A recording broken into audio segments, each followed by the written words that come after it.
Learn. Shabbat Shalom. Shelley and I are so pleased to be here and to have concluded a fairly long journey. And I can count the steps. Springfield, Ohio. Springfield, actually it was Indiana. The highlight, Shamrock, Texas. And then there were some high points like Santa Fe and Flagstaff. But it was a long trip, and there were many different stages that marked the journey. Some good and some bad, some unexpectedly good, and some unexpectedly bad. If you're ever in Springfield, for example, in Indiana, there's a Missouri, there really is a great French patisserie there. We just happened on it. But then, if you're in Shamrock, Texas, be sure not to be there on Sundays because no restaurants that are worth anything are open and the food is ghastly. So you learn these things as you travel across this country, and you hope never to go through the Mojave Desert 130 degrees or to be below Sedona when it's equally hot and equally unpleasant out. Maybe the summer isn't a great time to travel after all.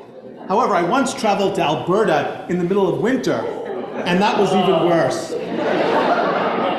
Now, I was thinking about journeys, and not only because Nathan included it he gave a wonderful little speech last night, but I was thinking about it because our Torah reading has a wonderful set of journeys in it, which have always puzzled me, or for a long time they puzzled me at least, and that's right at the beginning of Masei. And so at the beginning, it's a really exciting parsha at the beginning. These were the marches of Israel. They set out from Ramses, and then they came to Sukkoth. They set out from Sukkoth and came to Etham, and then Etham to Pi-Haroth, and onward. Each of these names, harder to pronounce one than the next, and to memorize if you're doing the Torah reading for that day. And then you wonder, why did each of those things need to be included in the Torah reading or in the Torah itself? We know that. We read that, a number of months ago, but we still read it. So we saw those journeys and we didn't need to have them listed again. But the rabbis point out, and I think they're absolutely right, that the reason why all of the different stages of the journey were there was because each stage was important. And you couldn't go right from Sukkoth all the way to Elim. You needed all the introductory steps. You couldn't go right from Egypt and end up at Eretz Yisrael. Well, you'd skip Sinai and a lot of other important things, but all the stages were there. All the stages are there for learning. All the stages are there for growth. So each place that the Israelites rested and each place we rest in our lives is important because it marks a different part of our journey. And we can think of all of those stages we have in our journeys. We can think of all the things that we've accomplished, all the things that we hope to accomplish, some of the things maybe that weren't so much fun. We also can think about the high points and low points. So I think for most of us, COVID, which still continues sadly, but in its worst, was a low point for many of us, something that we never expected. In a sense, our journeys were almost put on hold because we had to sit in our homes and look at little screens. Some people still only feel comfortable doing that, and I'm glad that there are ways that they can join us.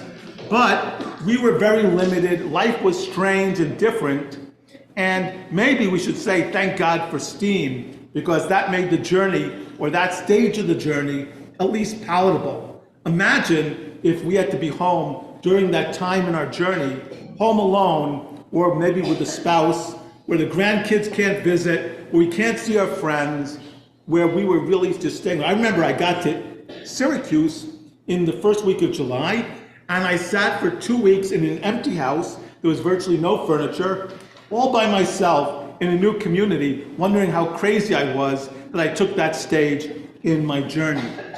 So we all have these ups and downs, and of course, COVID may not be the worst that's in our journey, but hopefully also there are high points in our journey as well.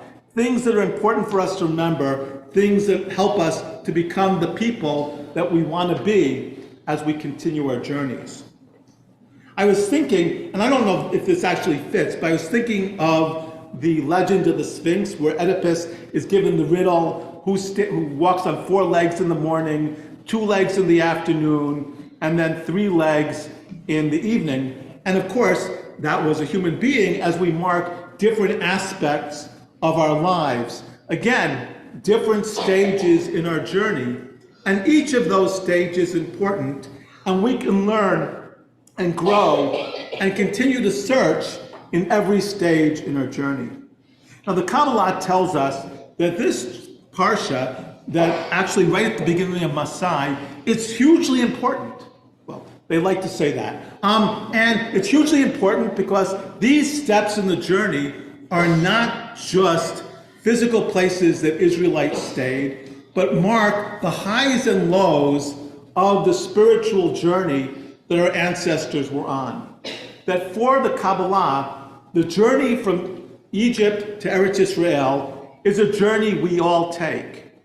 And each of the stages that our ancestors had was a step towards God, a step towards spirituality, and one which we also need to think about and take in our lives. That our lives aren't only about getting older, our lives aren't only about building families, our lives aren't only about having the best career we can have, but instead our lives are also, and a lot of this is interconnected, our lives are spiritual, a search for God. Now, a long time ago, when I was looking at rabbinical schools, I was actually asked in one of the essays, what is the most powerful thing in the Siddur that you, in the Siddur? Now, at that point, I had grown up Reform, so I grew up with the Gates of Prayer, which is the Reform Siddur, and there were lots I liked about this Siddur, but there was one paragraph that captured this idea about spiritual journeys and the journeys that we're all on more powerfully than anything I've seen then till now. So I still remember it, and it's been a few years. So in that text, and I'm not going to quote it verbatim. The author writes, "Life is a journey where we are seeking for God, we seek, and God hides." And it goes on a little bit, but then at the end, it says, if the end of the journey means that the search is over, then it would be better to keep on the journey. It would be better to keep seeking. And I think there's a lot of truth to that trying to find God is a lifetime event where we never are going to find the final answers. We always need to continue to search. We always need to continue to grow. And of course, if we go back to Oedipus and we take that idea of the different stages of life, the God that we worship at 12 is going to be different than the God that we worship at 60, 16, or whatever age we are. It's going to be different for each of us over different times in our lives. And you may ask, quoting Tevye, which is right? And you know the answer. They're all right. All of the different visions we have of God are right and can help speak to us and give us meaning in different stages in our lives, just so long as we remember that life is a journey. And I was thinking about that with our Parsha today, the 2 Parshot, because it reminds us that journeys have steps on it, and sometimes we take the wrong step, and sometimes we take the right step. Of course, we just finished Numbers, which is about taking so many different wrong steps, it isn't perhaps funny. But there are some good positive information there as well. So I was thinking about that because in our Parsha, we talk about, perhaps for me, as I mentioned, one of the great challenges of Jewish history, which is the holy wars our ancestors fought. It's not only because I find war abhorrent, but even more, I find it difficult because it allows our holy texts to be used both by Jews and others to justify other holy wars and other acts of terror. And so when I read these texts, as we read earlier in the Torah, I want to cry out to God and say, this isn't God, this isn't right. But I also feel it's important for us to speak out and say, this is not how we look at the world. And I know Rabbi Roller talked about Pinchas and the Brit Shalom last week, And it's the Brit Shalom that the rabbis want us to learn, the wholeness of humanity, the wholeness of the world. So for me, that's a misstep. But then in our Parsha, they also list one of the high points in the Torah, which is something that I know the Bar Mitzvah mentioned last week, which is the daughters of Tzlachad and their challenge to Moses, and Moses actually rewriting the law because of their challenge to him and their demand for justice. So that for me is a high point because it gives us a model to think about how we can always look at the Torah and challenge it to speak for justice, not only for the past, but for the present and the future. And the daughters of Tzlachad are important models for that. But the rabbis, in looking at this text, want to always remind us that we are on journeys. And the journey has an end, and the end is a spiritual end that we're aiming for, not a material end. We're on a journey, and yes, we like to as we live in life, we like to acquire lots of things.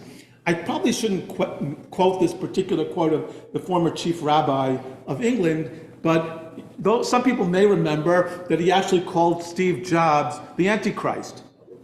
He was being a little bit facetious, but what he was talking about was he who ends up with the most Apple products wins. And there's some truth to that considering the number of Apple products I have.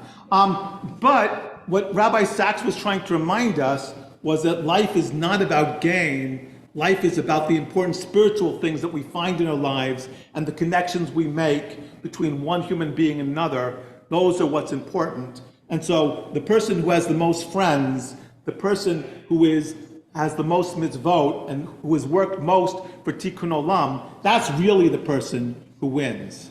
They're the one who ends with a Shem Tov, a good name. And in our journeys, that's our ultimate goal. Now it is told of the great Maggid that once he lived very simply, and he was visited by one of his Hasidim in his home. And his home had a few rooms, and this room where people came to meet him was a very simple room. It had one chair, it had two chairs, the simplest wooden chairs that you find in a house, and that was it. And the Hasid came and he sat down, he was visiting his Rabbi, and he said to his Rabbi, I want to provide you with a full suite of furniture for your house. And the great Maggid looked at his Hasid and said, do you have all that wonderful furniture with you? And the man said, no, I come from Warsaw, and that was a few days' journey to get here, so my furniture is at home. Today, I am on a journey. And the great Maggid turned to him and said to him, right now, I also am on a journey. And I think that's the main message of our Parsha this morning. To remind ourselves that we're on a journey, that we always have the possibility of growth, and we always have the possibility of moving towards Eretz Yisrael, to that idealized vision of a promised land, a perfected world under Tikkun Olam. And our journeys matter, and our journeys are about seeking to build that kind of world, and our journey is built on seeking God. But for me, if finding means the end of seeking, then for me, better to go on seeking. Shabbat Shalom.